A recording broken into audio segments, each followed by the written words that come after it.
This is the Sales Babble Podcast, episode 259, 5 Steps for Instant Sales Improvement, an interview with Brian Robinson.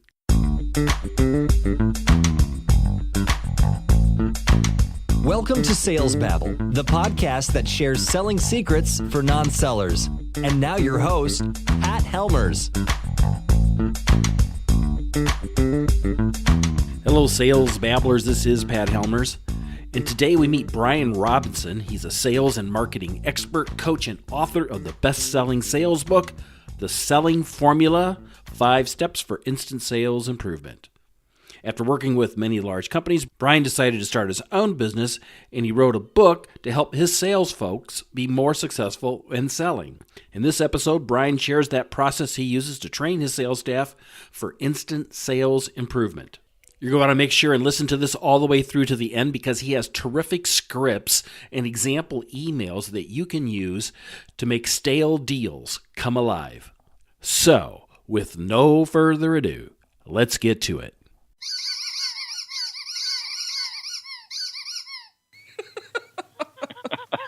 Welcome, Brian. You ready to babble? I am so ready to babble. Brian, you got a book out. It's called 5 Steps of Instant Sales Improvement. And I think you wrote it in January last year, right? 2018? Yes. It's actually called The Selling Formula, 5 Steps for Instant Sales Improvement. Oh, so that was the subtitle. Yes. The Selling Formula. Mm-hmm. Why'd you write this book? I wrote it because over the years, I have wished that I had in my possession something I could pull out of the glove compartment of my car or backpack, and before walking into a prospect, have a snappy sentence or idea that I could use for closing or for developing rapport or just fill in the blank. And I noticed over the years that I really followed the same process with each prospect, and so I codified that in the book, and you could literally put your finger on a page and hopefully find something you could take into your next sales call. That was my desire, and help salespeople, instead of overwhelming them, just pick one idea and run with it for a week and try it out on your sales calls. That was your goal. Did that work out? It has. It's worked out. I've actually been getting feedback that says you did it. You did it. That's a loaded question, but it happened. So the results are there. They are, yeah. Well, before we get too much deeper into that, how about with you? What made you think you were the right guy to do this? I journal. It's part of kind of what I've done over the years, and do a lot of writing, and it really helps get my thoughts out on paper. And I started to just journal out what it is that I tend to do on sales discussions. And I recognized that, I do the very same thing quite consistently. And I've been able to record my conversations. I do quite a bit of conversations over the phone. And I pass these along to some associates. They listen to this recording multiple times, one of whom listened to it about 50 times, he told me, and he doubled his sales results and became Salesman of the Year. No kidding. For real. Huh. What was the takeaway? What did he take away from that recording? And why did it take him 50 times to listen to it? He wanted to own the language, the steps, the process, and actually make it part of his subconscious so that when somebody asked him questions, he could very easily respond because it was already there. And it worked well for him. It was part of our company, so we were selling the same products and services. So it was a perfect fit for him. Where do you see people? Well, if people are using this as training, then where do you see salespeople constantly, mucking this up? It's really with the questions. Well, I could give you a whole bunch of reasons why it gets mucked up, but it really boils down to questions. And I feel like questions are the key to life, really in relationships and certainly in sales. That's what I've discovered over the years. And if you really take the time to craft appropriate questions, order them appropriately, it's astonishing the results you can get just by answering one different question or nuancing it a little differently. For example, when I used to work with Johnson & Johnson, we had an entrenched competitor that sold a device for hernia repair in laparoscopic use through video camera use. Right. Our device was clinically superior. Everything proved that. And you can't just walk up to a surgeon and say, hey, our device is clinically superior. You need to start using it. So I was getting frustrated with the results I was getting with the trials on that device. So I decided to do whatever it took to write the questions it would take to move that conversation in a different direction. And what happened was within 30 days of changing the questions, my trials doubled and so did my sales.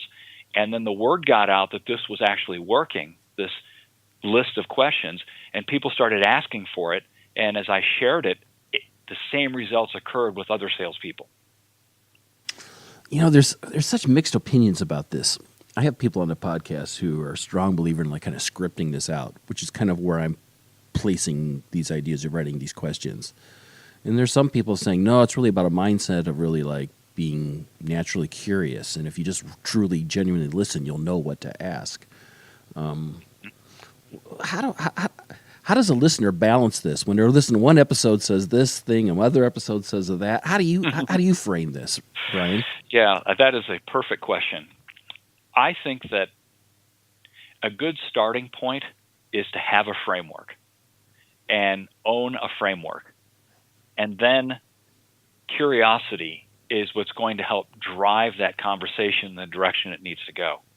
So I'm not necessarily a fan of 100% duplication, but I look at it in a sense of really great actors. They know their lines, they're super believable, and every time they do the show, it's a different audience, but the same impact happens, right? Yeah. So I think that's the kind of result that occurs if you adopt a style and a process that's duplicatable with every prospect. And of course, you've got to have the ability to shift and move and pivot, and that just comes with experience. But I think, again, starting with some framework that you can duplicate is very helpful. I like it. So we don't have all day here, but I would kind of like get a sense of like, what were these 5 steps? Could we maybe briefly walk through those? Sure. So from a top line, the first is to develop rapport with your prospect. Just ask some questions. In fact, I'm just going to give them to you directly from the book. The first is connect and set agenda. Second is the interview, which of course is the questions. Third is present your solution. Fourth is your pricing and guarantees. And fifth is close the deal. And with respect to each of these steps, did you want to kind of look at a little bit of depth in each of those? Yeah. Let's do that. Okay. So with respect to connecting and setting the agenda, after a full year of professional sales training, one of the number one takeaways I got in that step was setting the agenda. And it was amazing to me how when I was up front with the prospect after making some connection with them, I would say, so are you opposed to my sharing with you what we're going to talk about? And of course, everyone would say, no, tell me about it. And I'd love to know where you're going. So, okay, there's 3 steps. First, I'd like to ask you some questions about your business. Second, I'd like to dive into some of the challenges perhaps that you might be facing. And I have some information I'll share with you about our service. And third, I'll bring you through a walkthrough of how our system works, and we'll chat about pricing and finish up. And what it does is it creates open loops that your prospect is thinking, after kind of ticking it off in their mind, and they're anticipating the steps instead of jumping to the very end and asking about price right away, because you know you're going to get there, and you've told them that. And so that's been a very powerful approach. I've literally seen an entire boardroom of people come to attention when you tell them you're going to share the agenda for the conversation. I love it. I like it. The- like it. Thanks. The second thing is the interview. And what I found to be very effective is I will purposely pull out, if I'm in front of a prospect, I'll pull out a notebook and a pen, and I'll ask for permission to take notes on their answers. And something psychological happens when you do that. It shows the prospect, first of all, that you care, and secondly, that you're very curious and that you want to own the information they're sharing with you. And a side benefit is that you can have a list of questions right there, and you just tell them, I have created a list of questions I'm going to ask you, and I'd like to walk through those with you. Would you be okay with that? And of course, nobody's ever said, no, I'm not okay with that. It shows that you've prepared. And as you write your answers to the questions, you're actually able to change and shift and pivot what needs to be said in the presenting of your solution, step 3. And I subscribe to telling stories to your prospect that are third-party references, really social proof, about how they used the service in the same scenario that they explained maybe they're challenged with, right? And then you move into the pricing and guarantees, and I'm a fan of, if it's possible, presenting 3 prices. And most people have a high, low anchor on the price, and they'll typically go to the middle. Yep. Right? So and then that's very true.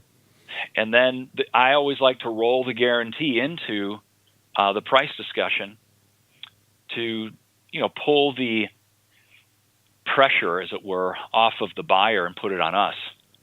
A story about that, I was doing some consulting with a company in Colorado some years ago that was selling software for processing loans. And when an auditor came into the bank, it would usually take a week or 2 to prepare for that audit. And so this software would allow the bank to actually be ready within less than an hour for an audit because everything was put into their computer system. Now, there are other competitors out there doing similar things, and I asked them, so what kind of guarantees do you offer? And they said, well, we don't really have any guarantees. So, well, how about audit preparedness within 45 minutes or you'll pay them $5,000?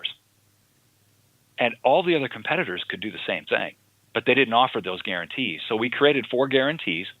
They walked into the prospect, and before they even talked about their company, they said, let me just share the 4 guarantees that we offer up front. And it spoke to the 4 major challenges that virtually every prospect experienced, and they tripled their sales just by offering the guarantees up front.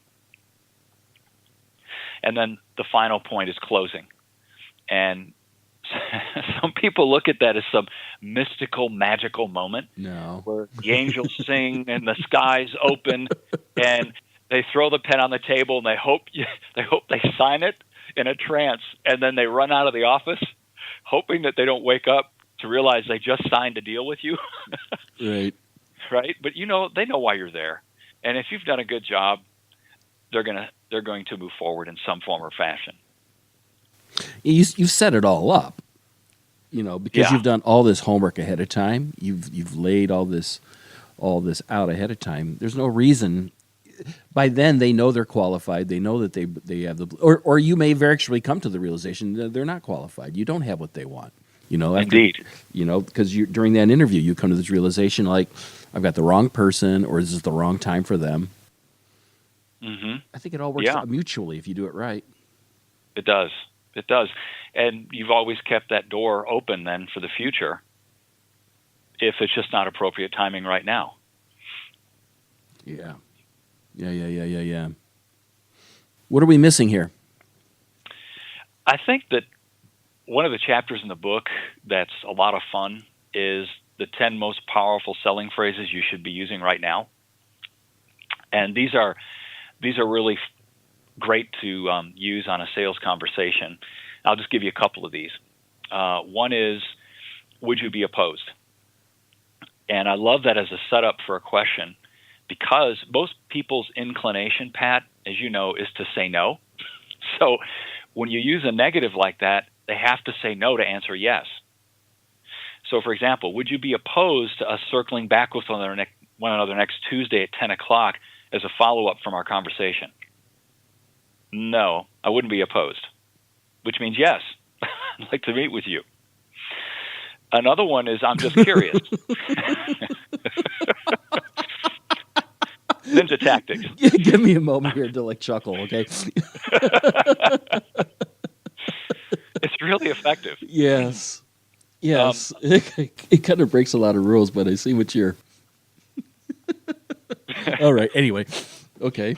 So another one is, this is a really kind of a humble approach to asking a question. Is just in the front of the question, I'm just curious.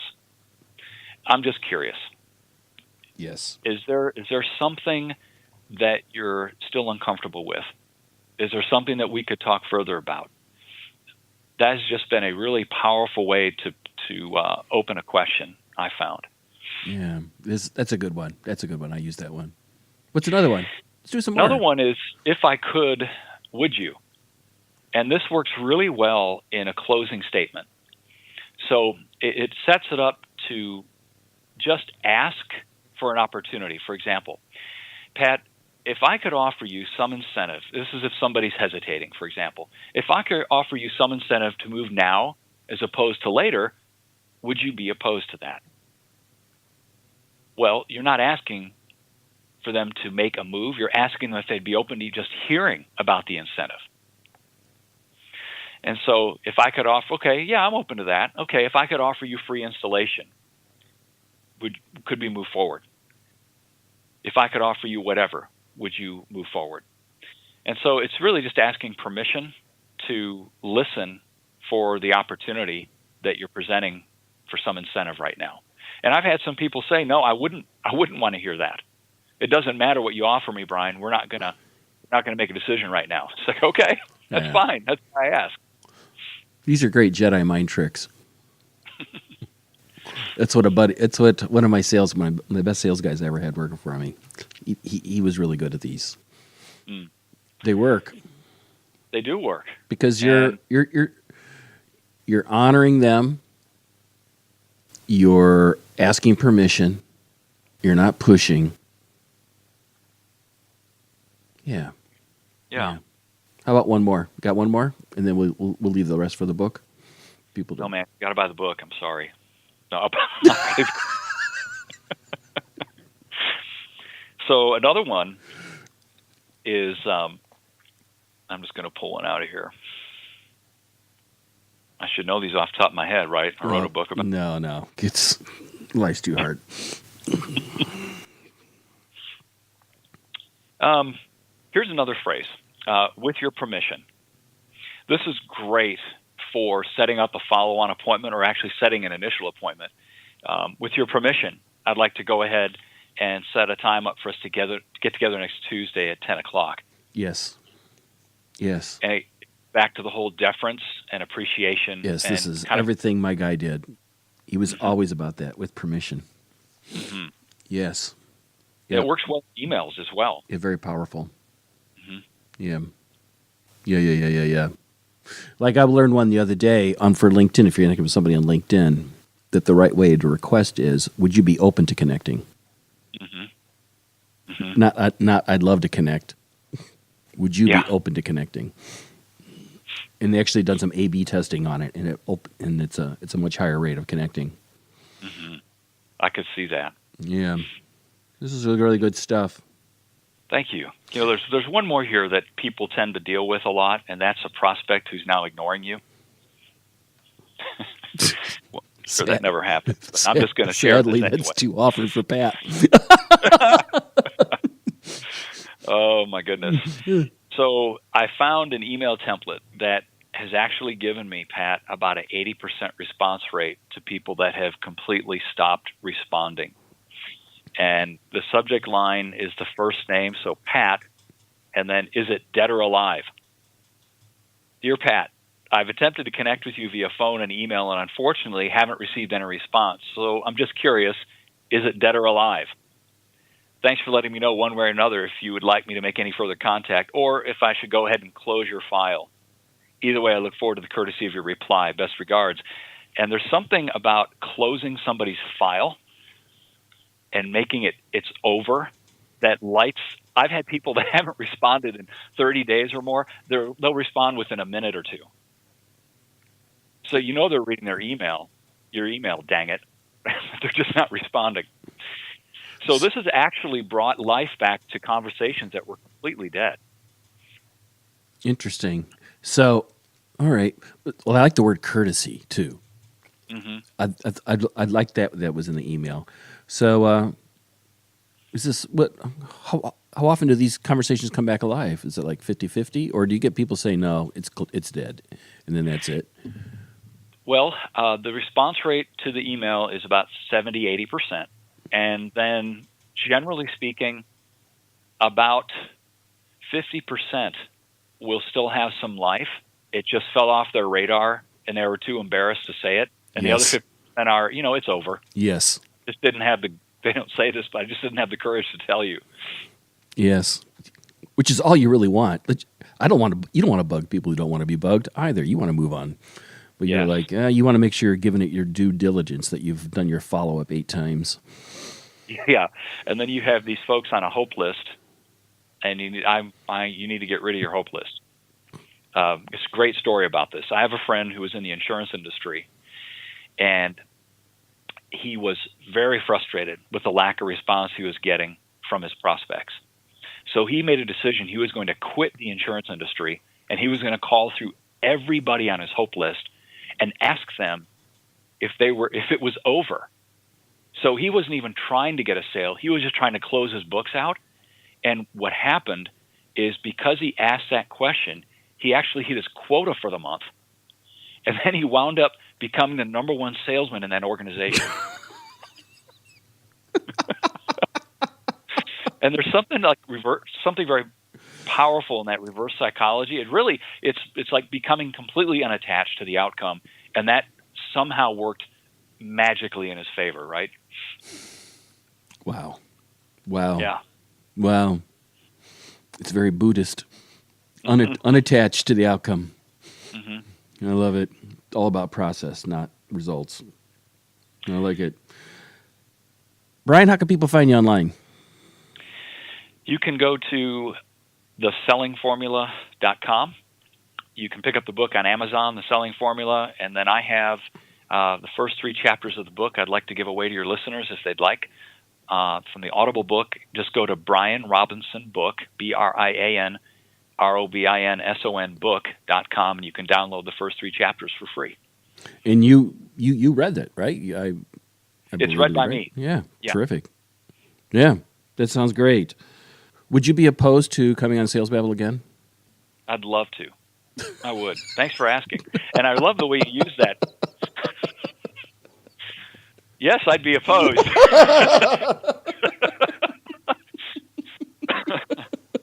my friend would say, you goober. Yeah, cool beans. Yeah. All right, Ryan, you take care. We'll see you guys. Oh, thank you. It was an honor to be on the show. I appreciate it.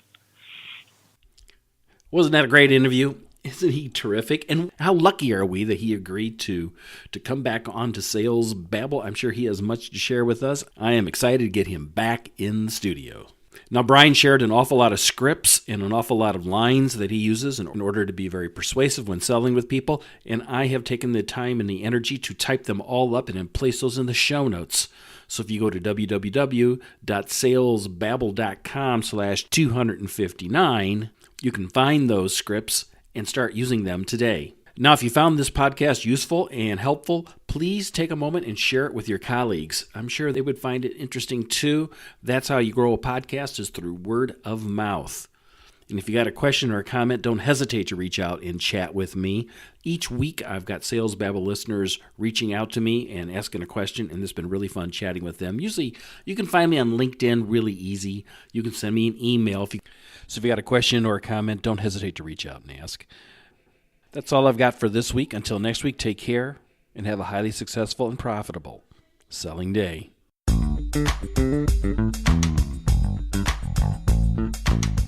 you for listening to the Sales Babble podcast.